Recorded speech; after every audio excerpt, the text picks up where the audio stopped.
สบายดีพี่น้อง FC เบิร์ดทุกคนที่ว่าเบิ่งคลิปนี้เด้อเปิดคลิปเริ่มเรื่องมากก็คือเห็นผ้าควันแนวนี้เนาะพี่น้อง FC ก็คือสิสงสัยว่างานอีหยังเด้เนาะสาวไทย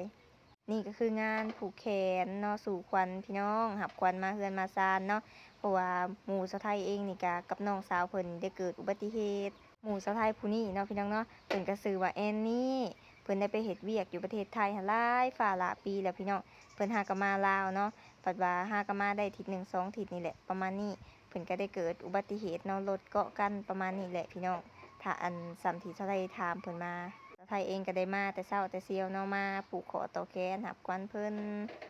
เบิ่งภาพบรรยากาศนะเพียงเนาะอยู่ทงไห่ทงนาอยู่เทียงนาบ้านเฮาพันมากก็คือพกเข็นเว้นหายหน่อยนึงจากนี้ไปแล้วหายเจ้าหายเจ้าหายไข้หายขนาดโรคข้าเข็นอย่างพ่อหรือหวานเด้อให้มีแต่ชิ้นมีแต่ทำมีแต่เงินมีแต่คำมีแต่ผูหักมีแต่ผูแพงให้เจ้าร่ำรวยเราจับเอาปลาในตัวเย็นเหมือนนึง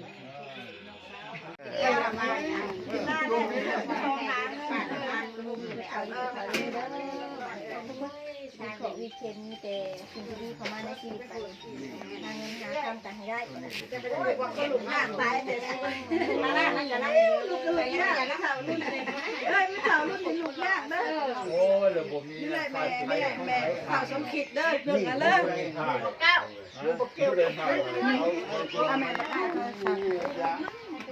นี่แล้วคน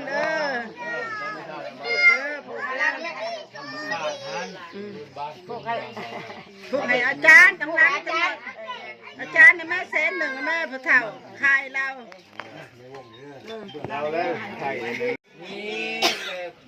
อันนี้ก็คือพิธีอันสุผูกแขนพี่น้องอันเอิญขวัญพี่น้องเอ้ยแขนเอิญขวัญเนาะเพิ่นช่องเอ้ยน้องนั้นไปอันขี่รถจักรเข้าไปในเมืองพี่น้องเอ้ยรถก็เอารถตำเอาเดี๋ยวนี้เพิ่นกับใครแน่เจ้ายังแม่มาเด้อไปเป็นอาเป็นป้าอันนี้เจ็บอยู่อันนี้เจ็บอยู่เทียงไห่เทียงหน้านี่แหละพี่น้องเดี๋ยวสิพาพี่น้อง FC ออกไปเบิ่งอันภาพบรรยากาศอยู่นอกเนาะตอนนี้เขาผูกขอต่อแขนให้แล้วก่อน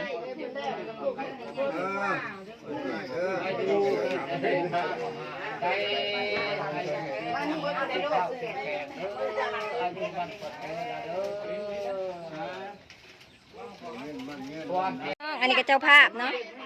เจ้าภาพชื่อเลขก็บ่ถูกชื่อ677เอา1ตัวเนี่ยเอาไปซื้อ677อย่าโจรชื่อเลขกินนี่แต่ที่เป็นไม่ได้พัฒนาอันนี้ก็ขอออกกำลังเจ็บเท้าเด็กหมดเลยเนาะตายเด้อขอให้ร่ำรวยปลอดภัยผูกมันปะนางนั่นแหละฮะภาพบรรยากาศเทียงไห่เทียงหน้าพี่น้องเอ้ยผูกคอต่อแขนแล้วสาวไทยกับสีเซลนี้ละบาทนี่เนาะปะวันนี้เขาก็หอดเวลา คนน้อยก็ได้ขนมได้น้ำยุดได้น้ำหวานเนาะเขาได้ข้าวต้มกะสิกราบแล้วพี่น้องวันนี้ย่างเมื่อเทียงค่ะพูนเทียงเขาทางผู้ทางหลุมผู้พี่น้องแม่สาวไทยก็ไปเวียกไปงานเพิ่นเนาะเขาก็เลยได้โอกาสมาเผาหน้าพูนย่างทั้งพี่ลูกย่างเมื่อทั้งพี่มาคอยถือซอยไปย่าง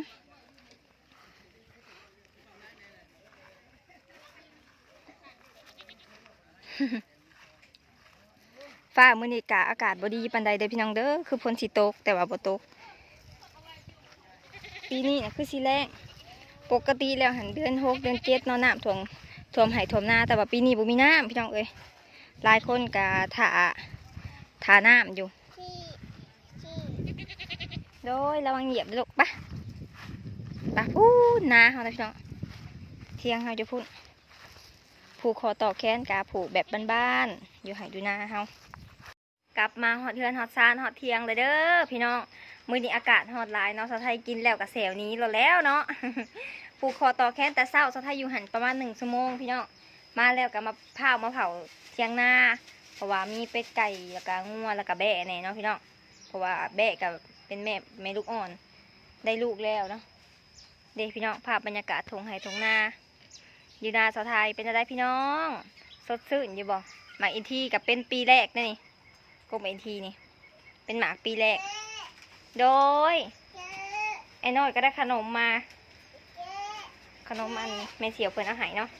อาผู้ทีเพิ่นถือกันรถเกาะรถตั้มนะก็เป็นเสี่ยวสะไทยเองใส่ให้ข่อยแก้ตัวเลยลง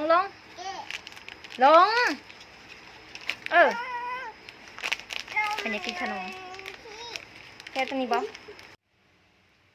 มาหอดแล้วสิ่งที่ขาดบ่ได้สิคือสะไทยสิไปเจาะเบิ่งหน่อไม้พี่น้องไปเจาะเบิ่งหน่อไม้กันจ้า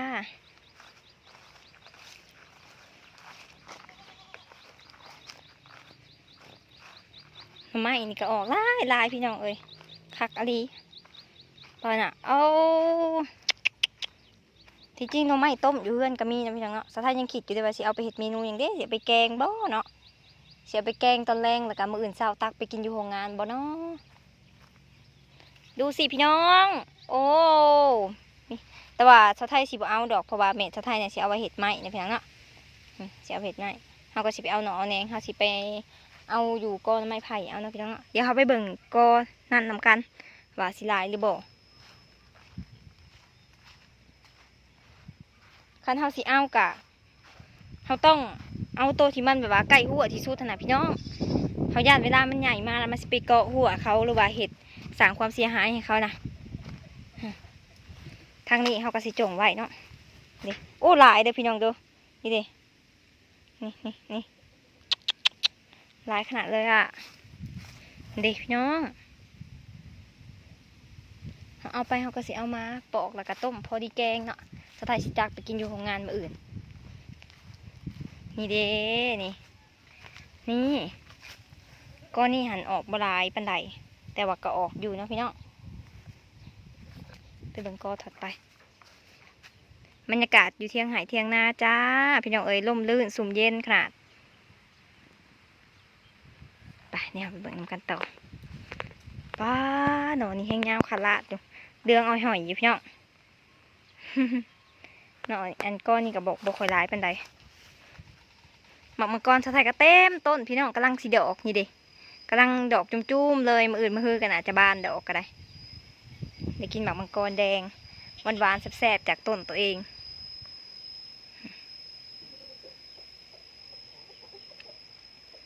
พี่น้องมื้อนี้กับพาพี่น้อง FC นี่มาเบิ่งข้าวๆก่อนนะพี่น้องเนาะมื้อหน้ามาพอกันใหม่ในคลิปหน้าเด้อพี่น้องเด้อเนาะว่าสิเป็นแบบใดอย่าลืมกดไลค์กดแชร์กด Subscribe แล้วก็เป็นกำลังใจให้สาวไทยหน่อยเด้อหมักมังกรเป็นหมากแล้วนี่